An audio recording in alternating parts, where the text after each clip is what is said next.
Welcome back to the Dear Katie podcast. This is Katie Koestner. I am the primary host of the Dear Katie podcast, and we are so delighted to have you take this journey with us on our weekly podcast episodes. I just want to remind everyone to do great self-care. Thriving is part of the purpose of this podcast, and we definitely want you to take a break at any time. Warm bath, fresh air, walk a dog, have a bite of chocolate, whatever you need to do good care for yourself. Just as a reintroduction, if you're not familiar with me, I am the woman who was on the cover of Time magazine at age 18 as the first in history to speak out nationally and publicly as the victim of date rape. And HBO made a film about me, and I went on to become the executive director of the Take Back the Night Foundation. We are the oldest, largest global movement on sexual violence in all forms for all people in the world. So we encourage you to visit our website for lots more information. So I'm going to turn it over to our hosts and our guests for today. Hi, everybody. Welcome back to the Dear Katie podcast. This is Katie Koestner, and I'm so excited to have you all continue with us on this healing journey. Every single guest hopefully will empower you, inform you, and give you more ways to think about your own journey or someone you're supporting along the way. And I'm thrilled and excited to tell you a little bit about Mary Simmerling. But as I always like to do is remind you to take good self-care. If at any point during the podcast, during our talking, you need to push pause, take a break, go get some fresh air, do some deep breathing, do some somersaults, eat some chocolate, whatever feels good, and will help you just recenter and regroup along the way. And you can always come back and keep listening at a later time. So remember, good self-care. So I can't wait to tell all of you about Mary Simmerling. She is incredible. So I'll give you a little preview of, we're going to hear some poetry. We're going to learn about all of the many paths that she has traveled, her writing, and I'm certain you're going to find it so incredible. So Mary is a poet, a scholar, and an activist. Her PhD is in philosophy from the University of Illinois, and she has a master's in psychology from Adler University. She specializes in applied ethics, social justice, and trauma recovery. She's also on the faculty at Cornell University and serves as the senior research advisor to the Rape, Abuse, and Incest National Network, also known as RAINN. RAINN has the hotline many of you have heard of that's been around for decades now, thanks to the work originally of Tori Amos, if you didn't know, little historic tidbit. Mary is both an affiliate and board member of the Amherst Writers and Artists. She maintains an active role in nonprofits across the United States and Canada, providing direct services to survivors of violence and trauma. Mary's scholarly and creative writing has been published widely in print and on the web, and her poem, What I Was Wearing, was first shared publicly more than 20 years ago at a Take Back the Night event and inspired global art exhibits, challenging victim-blaming myths around sexual violence and continuing to inspire survivors of all kinds over many decades. She is also a member of the League of Canadian Poets and leads writing workshops for survivors of sexual violence. She focuses on the healing power of the creative self. She recently established a small publishing house of her own in Canada. It's called Right Where We Belong Press, to amplify voices of reclamation and resistance. Oh my goodness, Mary, you've done so much. You don't sit still very well, I can tell. But it is just a delight to have you on the podcast. So maybe we could start a little bit. Where did you start your own journey as a survivor, or even before as a writer? Sure. So, Katie, you are such an inspiration, and it's such an honor and pleasure to join you here today. And you have really paved the way for survivors. It's really meaningful for me to be here. So thank you for having me. My journey, my healing journey started through my writing.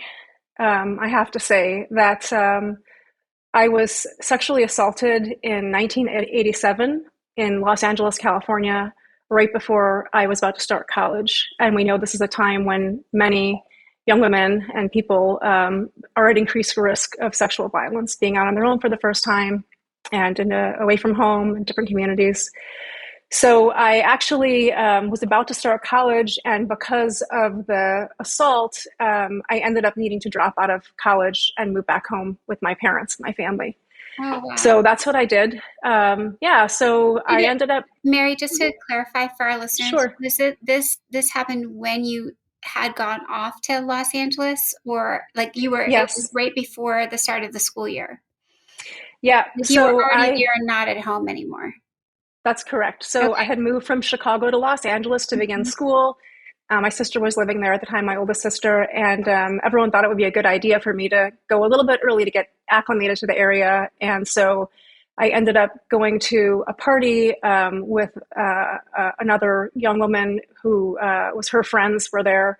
And I was assaulted at the party. I wanted to go back home, but I didn't have a ride, and there was no Uber back in 1987. And so I was kind of Right. stuck there Oh, and wow. was told that I could just go and sleep in a room that where I wouldn't hear any noise, no one would bother me. And I woke up to a man on top of me assaulting me.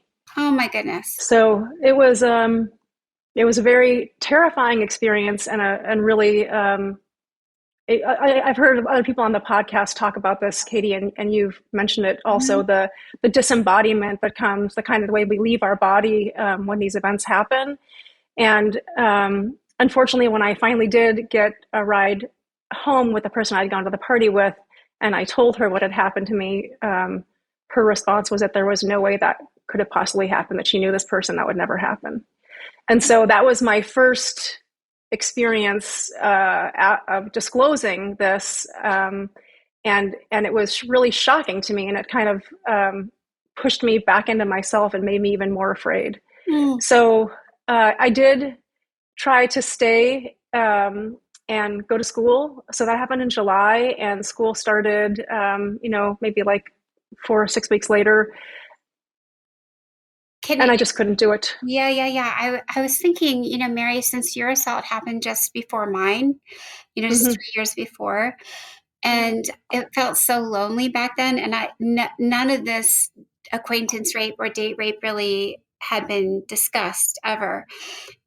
In your mind, obviously you were really traumatized. Do you remember anything about how you labeled or didn't label what happened to you at that time? Can you think, did you have a title for it, or did you just feel like, oh my gosh, that was bad sex? There was Katie Royfey, remember back then? Yeah. There was all the Mm-hmm. controversy about like women just reneging on their agreements or leading men Yes. on. Like, that Yeah. was the context of right around when you and I were going through this. So I'm Yeah. curious. I mean, yours was before that whole Katie Royfey situation. But Yes. can you recall a little bit for context for our listeners who are some older than us and some younger? Yeah. Yeah. It's a great point, Katie. And thank you for providing that additional context because I think it is very important Mhm. historically. And I remember sitting in the car that morning. I remember it very distinctly. And I said to her, he raped me. Oh, wow. You used the And word. I used the word raped. Wow. And she Awesome. said, I that's mean, not terrible, but possible. oh, Right. Yeah, that's not possible. You must have misunderstood. You must have done something to lead him on. oh my God. And because it was a friend of her family, and I just moved there. I didn't really know anyone. Um, the next day, he called me and invited me to go out for dinner with him to clear so Gosh. he could clear things up with me. Mm, And so this is the context. You're right. Historically, at that period of time, I knew I was asleep. I knew I was assaulted. I knew, mhm. and yet the kind of narrative at the time was that couldn't have possibly Mary, that's happened. so crazy because my rapist said the same thing. He said, I'll see you at he left me after I was on the floor, and he literally left my room saying, I'll see you at breakfast. It's like they're both of their heads go right to food. Yeah, yeah, Insane. Katie, I'm so sorry that that happened to you, and I Yeah, feel same. I share the loneliness, Mhm. and I can see you there in my mind's eye, and the way that it denies the denial of what just happened to us and the way that it distorts reality for us is very uh, traumatizing. Mhm. Like, wait a minute, I was there. It happened inside of my body. I know what happened to me. Mhm. And no, I don't want to go to dinner. And no, this is not okay. Right. And and it's like the whole world becomes different because it's as if we can't rely on our own judgment, our own memories, but we know that we can. Mhm. But we're being told that we can't. And how fundamental is that to be able to know our own truth and what's happened in our own bodies? Right.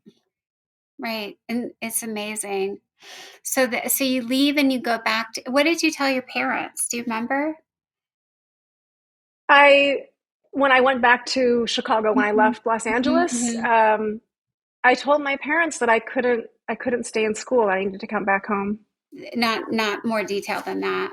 Mhm. No, and like many sexual assault survivors, I developed an eating disorder, and I felt so dirty that I didn't even buy any books for school. I spent all my money on things to try to get myself clean and to stay clean.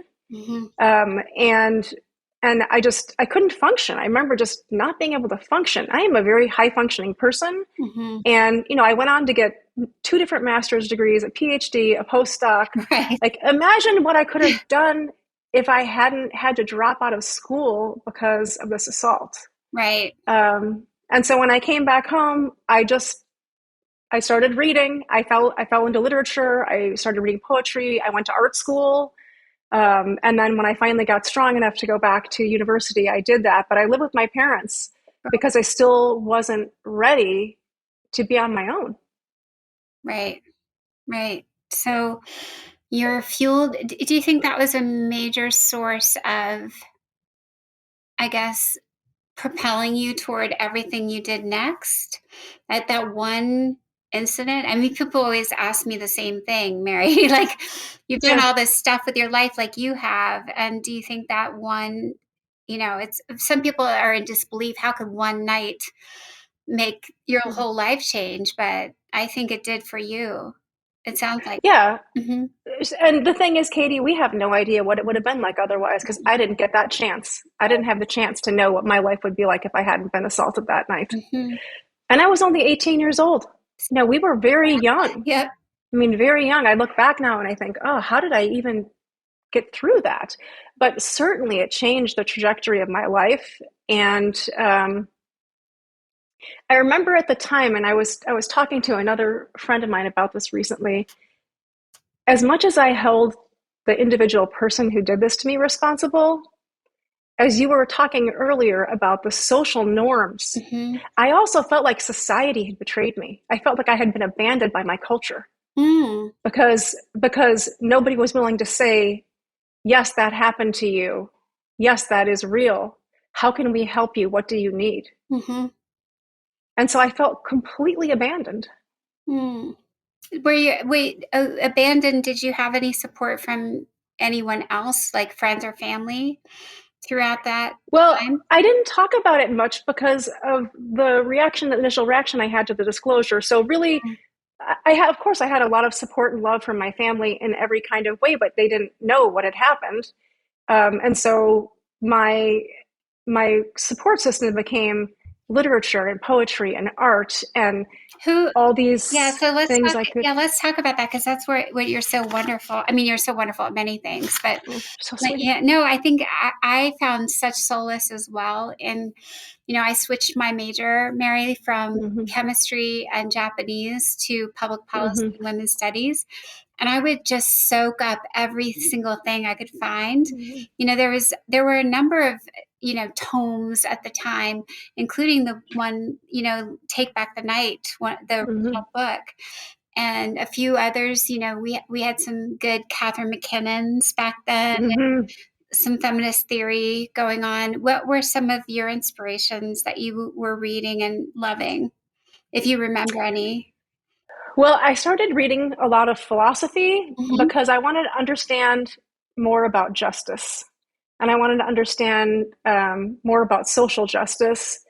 And of course, I love poetry, and I was reading, but I was reading a lot of philosophy, and I ended up deciding that I wanted to pursue philosophy. So I feel like I read all of the great American literature, French literature, poetry. I minored in Russian literature. I read all the Russian literature. Oh my goodness. I read everything I could, and I started making art, and I started writing. And What kind of art were you doing? I was doing sculpture, and I was doing some pastel drawings, and I was doing um, anything that would come out of me where I could visualize how I felt inside. Mm-hmm. That's what I really tried to do, because I felt very lost for a long time, as I'm sure you did as well. And so I just leaned into art and literature and poetry and philosophy and nature, which I still love today. Because when I go in the forest, the trees welcome me. There's no judgment, there's no anything. It's just I feel so at peace and at home there. And so those are the things that really helped on my healing journey. Nice. Nice. So that must have taken you through a good decade or so at least, right? Yes. Mhm. So it took me through. I I I was assaulted in 1987. I finally graduated from university in 1993. I went to graduate school. I got my PhD in 2005. I did a postdoc. And then I just went on from there. I had a career in hospital administration Oh my and goodness. medical education. Yeah, Yeah. wow, And you did so many things. But everything at its core, Katie, it Hmm. all is centered and grounded in social justice. That is the driving force, really, in all of the work I have done for decades. Nice, nice. So, when do you start? We were talking 20 plus years ago when you had this poem at Take Back the Night. Let's talk about that. Mm-hmm. Yeah. Yeah. So I sat down to write my dissertation, and instead of doing that, I wrote a whole collection of poetry. And I had it was like I had to get it out. Was it instead or like, during? You know what I mean? I was about to start writing my dissertation, Hmm. and then instead of that, I found myself writing a poem. And then I wrote more poems and more poems, and they were all about trying to navigate the world after assault. And my dissertation itself was kind of an attempt to understand violence against women and people, um, in a way, and what role we have, what kind of, like, how there is not accountability on the part of the victim.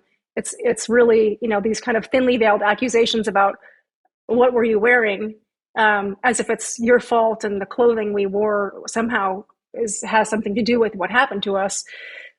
So I wrote a poem called "What I Was Wearing," and it was for me, right? It was a poem for me, Katie. It's about the clothes that I was wearing the night I was assaulted, Mm-hmm. and I would have never guessed that after I shared it at a Take Back the Night event in Chicago more than 20 years ago, that it would take on a life of its own. That's amazing. And it would um, inspire a social justice movement across the globe that's been exhibits that have been held more than 3,500 times. I love it. Yeah, Yeah, let's dig in. Maybe I'm trying to think if we should do the poem first so people have the breathe it in and then almost like I like visualizing things because if we hear it and then we talk about all the places and it has gone and the movement it has created in and around itself has gone. I think that's really neat if we do it in that order. What do you think? sure. Yeah, I can't wait. The poet reads the beautiful poem. I can't wait. Okay. So it's in the recently published anthology of survivor stories. Nice. And here it is. What I was wearing. What I was wearing was this. From the top, a white t-shirt, cotton, short-sleeved, and round at the neck. This was tucked into a jean skirt, also cotton, ending just above the knees and belted at the top. Underneath all of this was a white cotton bra and white underpants, though probably not a set. On my feet, white tennis shoes, the kind one plays tennis in, and then finally, silver earrings and lip gloss. This is what I was wearing that day, that night, that 4th of July in 1987. You may be wondering why this matters, or even how I remember every item in such detail. You see, I have been asked this question many times. It has been called to my mind many times. This question, this answer, these details. But my answer, much awaited, much anticipated, seems flat somehow, given the rest of the details of that night, during which, at some point, I was raped. And I wonder what answer, what details would give comfort, could give comfort to you, my questioners, seeking comfort where there is, alas, no comfort to be found. If only it were so simple. If only we could end rape by simply changing clothes.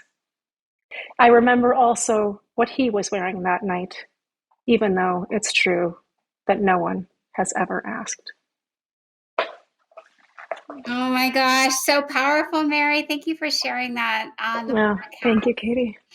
I'm sure everyone listening right now is thinking about what they were wearing and what their perpetrator was wearing, and the same powerful, powerful question and statement. I think it's so well done, and no wonder Oh, thank you. it has carried so many others to bring out their own stories and speak up. I think it's an accessible and visual and tangible way to somehow think about the victim blaming that goes on so often. I love it. So Thank you you. read this at the Take Back the Night. Did you also share your story, or just read the poem, or both? I just read the poem. Mm. I just read the poem. And do you remember? I always remember every time I'm at a Take Back the Night, like there's a rippling of stories and gasps and silences and crying, and it's such a cacophony of emotion. So do you remember that experience? I feel like a lot of people connected with it. And for me, I was so nervous, and I didn't realize at the time the impact that this poem would have. Like I said, I wrote it for me, but then it became a poem that belongs to everyone. Really, this poem belongs to everyone. It's not just for me. It's not even about me anymore. It's about changing the narrative, and it's about reclaiming our agency and having our voice be heard. And so, yeah, let's talk about all these now exhibits. We've, around the country, and more poems have been written, and, the story. So describe how that all unfolded, and, what the experience has been like for you as I wouldn't say the instigator of change, but the catalyst, really. Well, I shared my poem with some of my friends in Chicago. My friend Anne Ream, who started the Voices and Faces project, which I'm sure you are aware of, she shared it with her colleagues at an End Violence Against Women conference. End Violence Against Women International had a conference that year, and the poem was included in every conference packet. This is way back when people would get folders and papers and everything. And Right.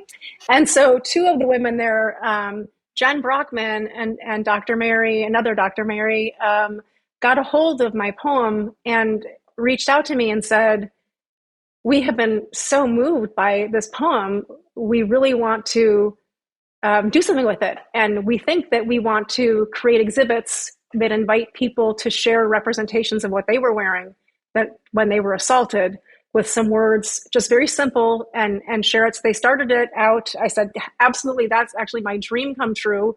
I had wanted to do that for a long time, but I was busy with school and didn't get around to it. And so in their very capable hands, they created the What Were You Wearing exhibition. And it's now toured all over the globe and at college campuses, universities, non-government organizations, military bases. I mean, you name it, it's been there at the United Nations, it's been all over the place. And people who want to host an exhibit can actually download a kit from the What Were You Wearing website and host their own exhibit, which is really awesome. So I love the accessibility of it. Mm-hmm. I love the way in which everyone can have access and have a say and be part of this this movement to upend victim blaming.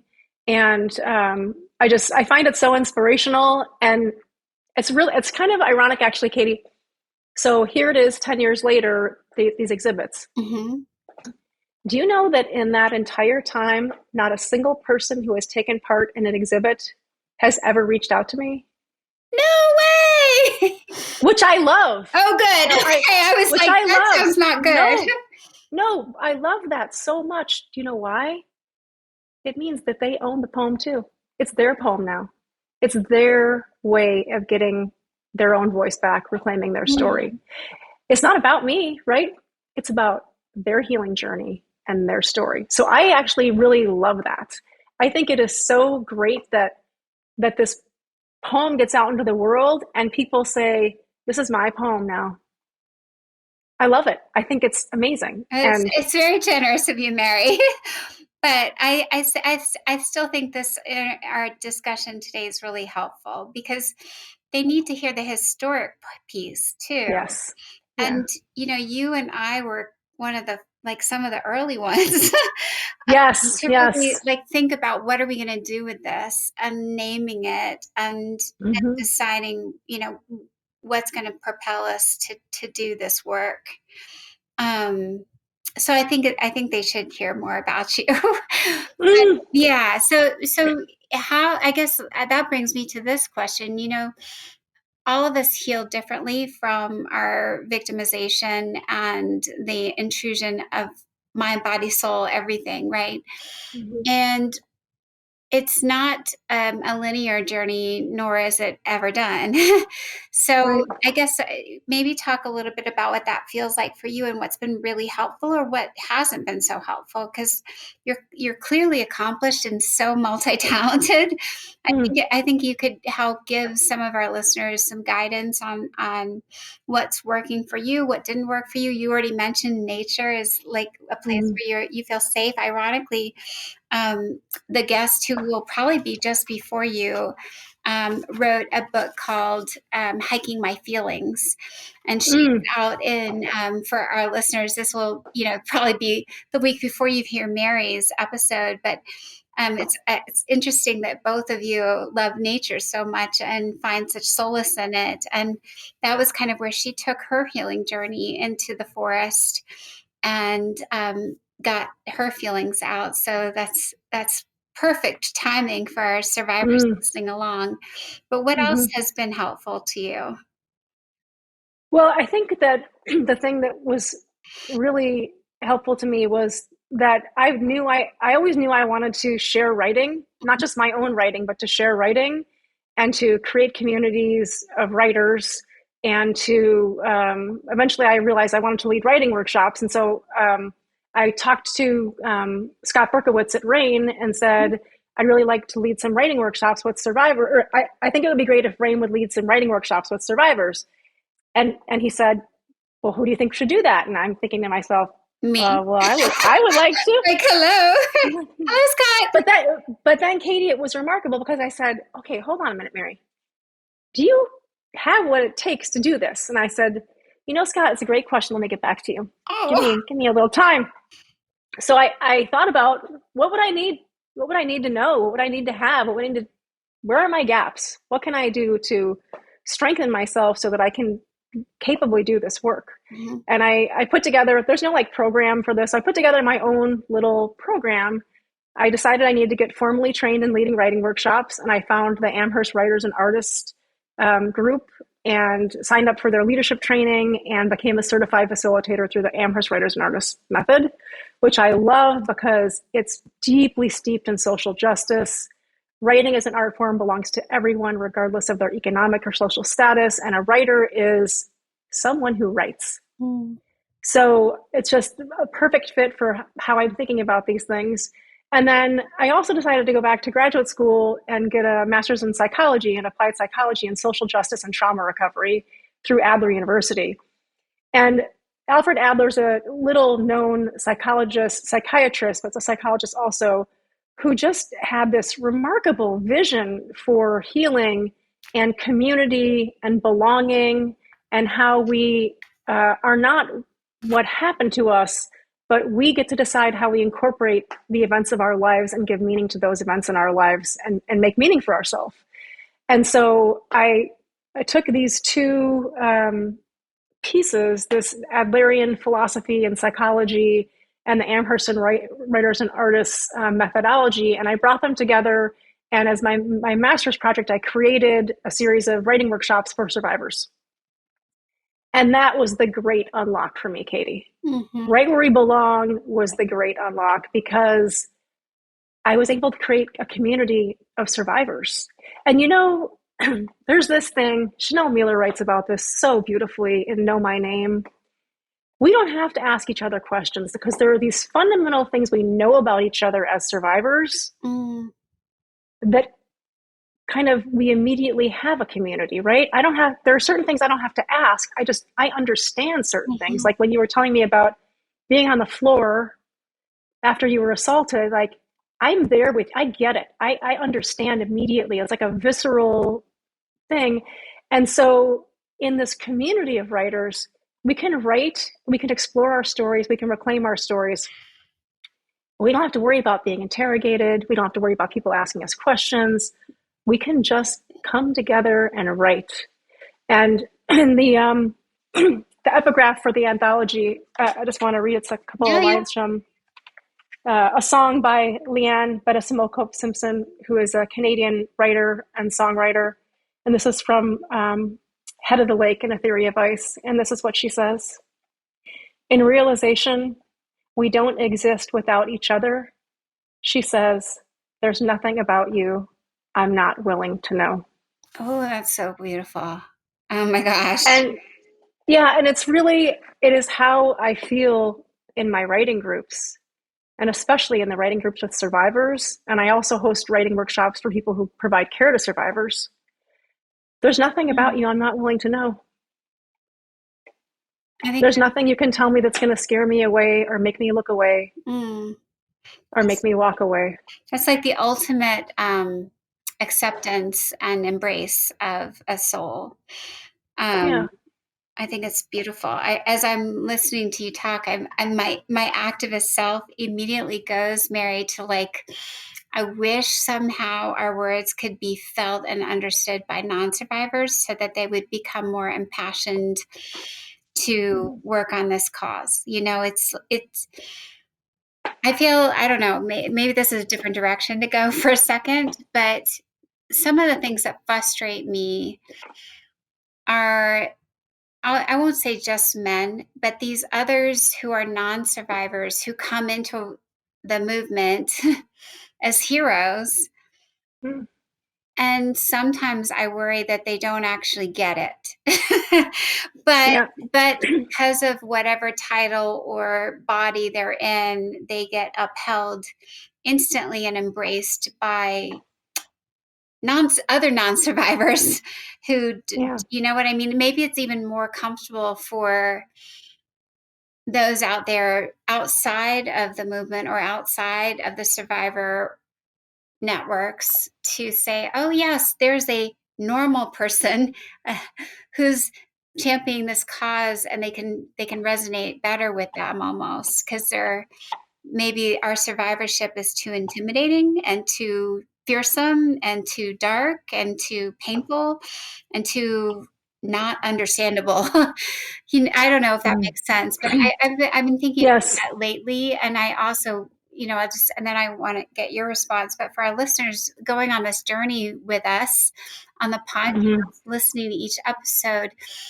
some of you, I mean, all of us have to walk around in a world that might be maybe three-quarters non-survivors, which sounds terrible that there's a quarter or Yeah. more of us who are, but then there's still a ton of people who don't have any understanding at all necessarily. Um, so I don't know what your thoughts are, about that, and how some of the work maybe you're doing next. I know you have a lot more plans, but I'm always thinking I'm thinking about helping survivors, but I'm also thinking about how do we touch more non-survivors so they become more emboldened to take a stand. Sorry. Yeah, Yeah. that's No, no, no. where I No, went. Katie, it's brilliant. And I think, I mean, I share that with you, right? I share those concerns. I I wish there were more heroes. I wish we could change. I think it's so important that we tell our stories. And what I've been trying to do is to empower other survivors to share their stories, Mhm, to make them more accessible, um, to bring them one step closer to the people who are not survivors, right? mhm. So there are lots of people who are not survivors who are impacted Right. by this. And so I think that we have to keep on putting our voices out there. And one of the things I was very mindful of in this first anthology that we Mhm, published in January mhm. was, yes, it has a lot of darkness, because there is a lot of darkness in Yeah, this work. you There's a can't lot of darkness. yeah, you There's can't a lot of avoid harm, it. Mhm. right? However, there is also a lot of reason to be hopeful, and there is a lot of healing, and there is a lot of good. And so I think what I tried to do was to include some of that as a balance, because it's not all darkness. Mhm.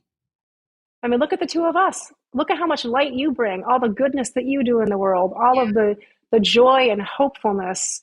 And I think that we have to maintain that hopefulness too. Yes, it is terrible. We are not defined by what has happened to us. I am not just that night. I'm so much more than that. And I would hate to be reduced to that.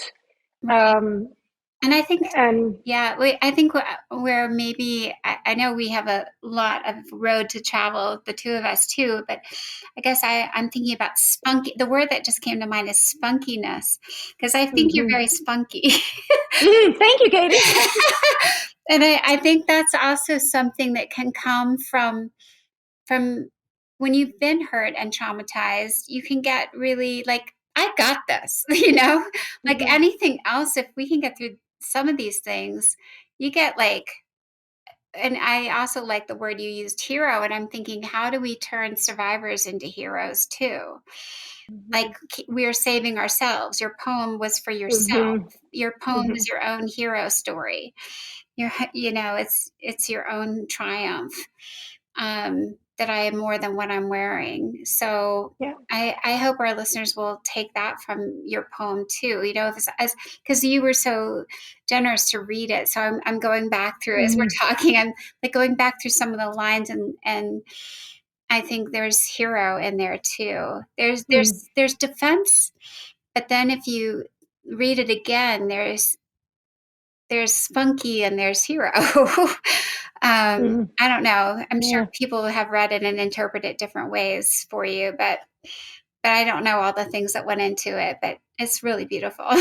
Oh, thank you, Katie. Well, I think that So, it was Martin Luther King Jr. who said, "If you want to change the world, pick up a pen and write." hmm nice, nice. Well, let's talk about what you're going to be doing next. And any I Yeah. know maybe one more thing. What any other tips on healing and or something definitely you're like, that was a U-turn, that was a wrong turn.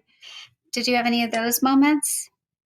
Oh, of course I did. I mean, I had to drop out of college. I couldn't function. hmm So I think for the survivors out there, one of the things that I would say, um, is trust yourself.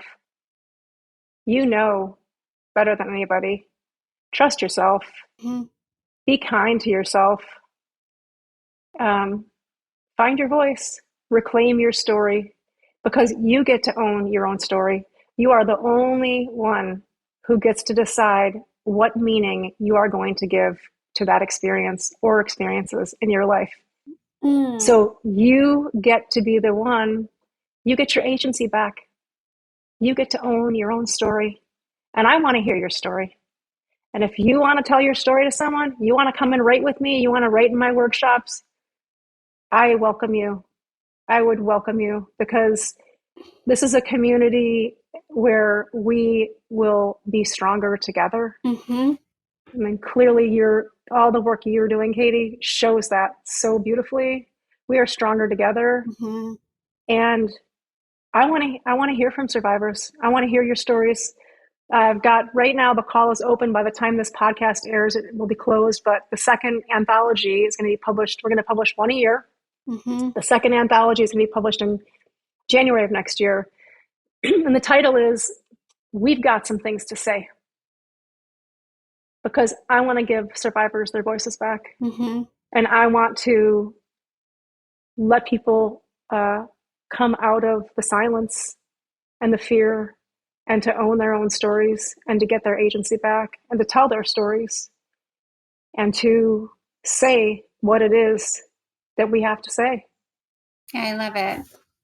I love it. And I think, for our listeners, Mary's just announced it's a annual edition, annual publication. So I know we'll put more information on the podcast as well, but and on take. But you and I had talked about, Yeah, can we do something with can the third anthology be a Take Back the Night it anthology? should. Yeah. So I think Where, we could yeah. we could easily tell our listeners now, like check on the Take Back the Night site, because I think what we've got, I mean, for our listeners who don't know enough yet, we now have over 1,600 registered Mm, Take Back the Night event holders. That's a lot.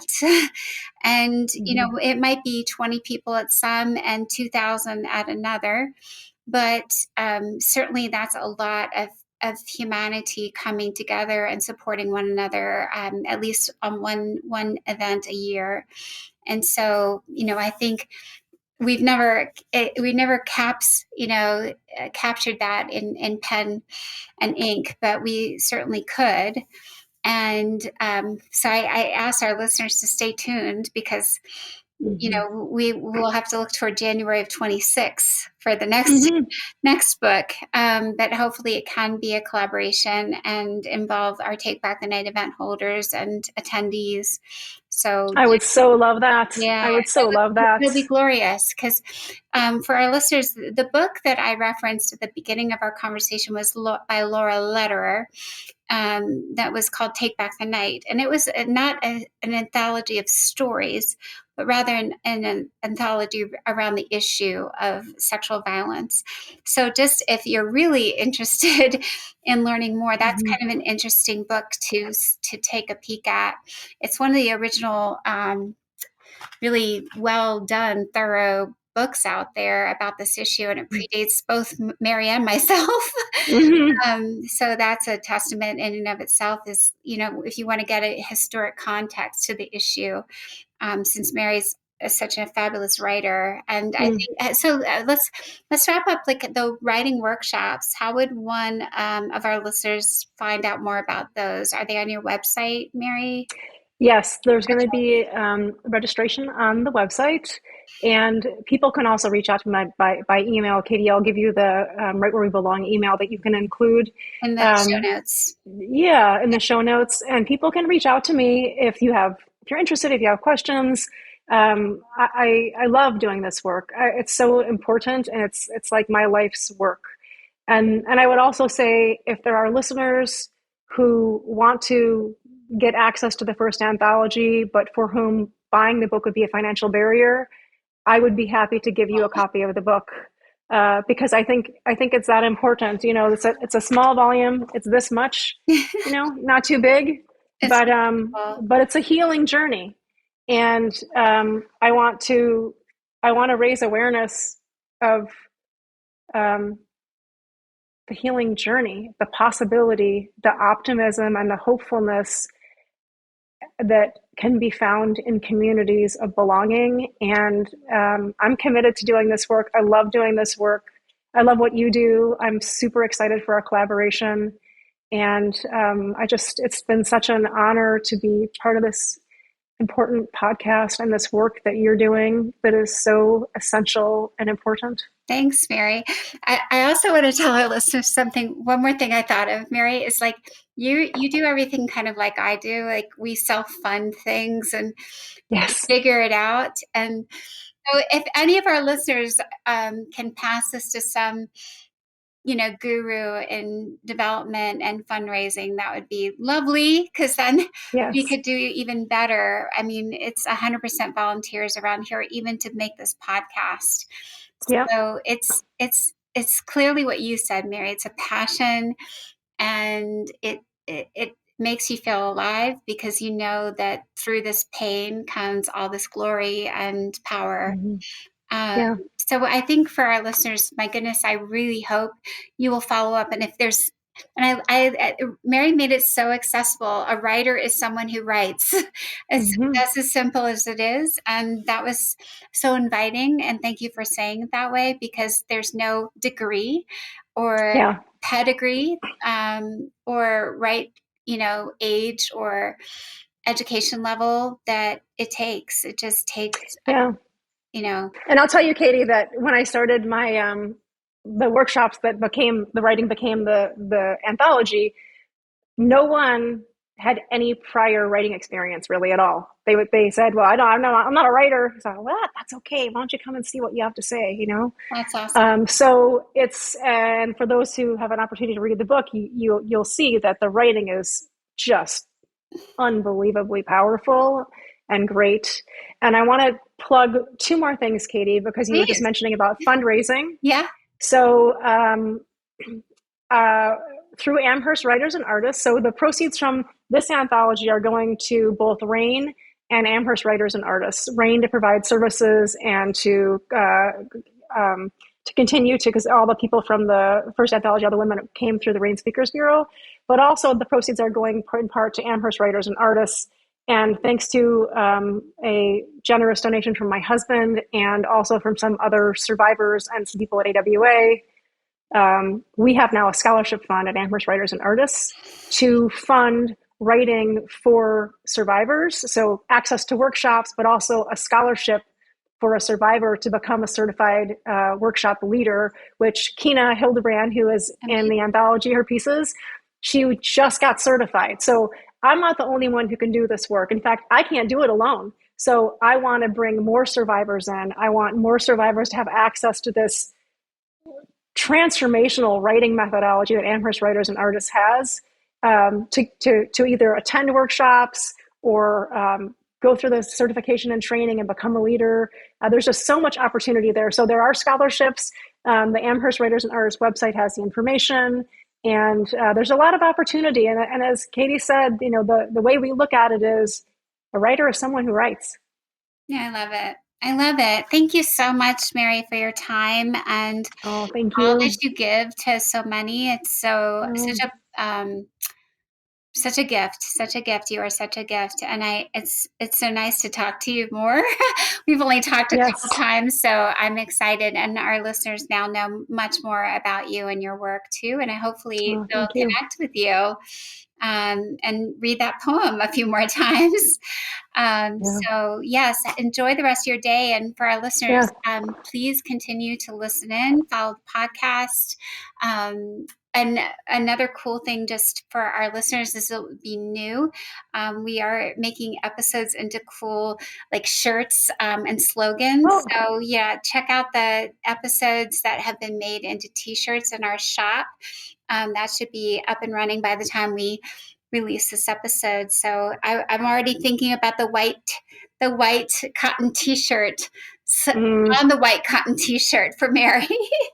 Yeah, Yeah, it yeah. would be That's perfect. wonderful, Katie. Yeah. Well, thank you so much. And again, the work you do is sadly essential, but so important. And you do it so well. And you are such a gracious, wonderful host. And I'm so grateful to be here. We are grateful too. So everyone take care, continue to thrive and survive. Thank you again, everybody, for joining another episode of the Dear Katie podcast. I hope very much you found today's episode helpful, empowering, and a way to take another step in that long journey toward healing and supporting those we care about, learning about sexual violence prevention, and also survivor support. For those of you who don't know, again, the Take Back the Night website has tons of great resources, books, self-care options, cool merch. If you're feeling like you need a wearable, we have great t-shirts. Of course, we would love it if you follow along on our free newsletter with news and events going on around the country and even around the globe. And finally, don't forget to like us and follow us on Facebook and Instagram. You'll find our entire community popping up here and there, and recaps of our podcast episodes as well. So together we shatter the silence, and together we end the violence. Take care.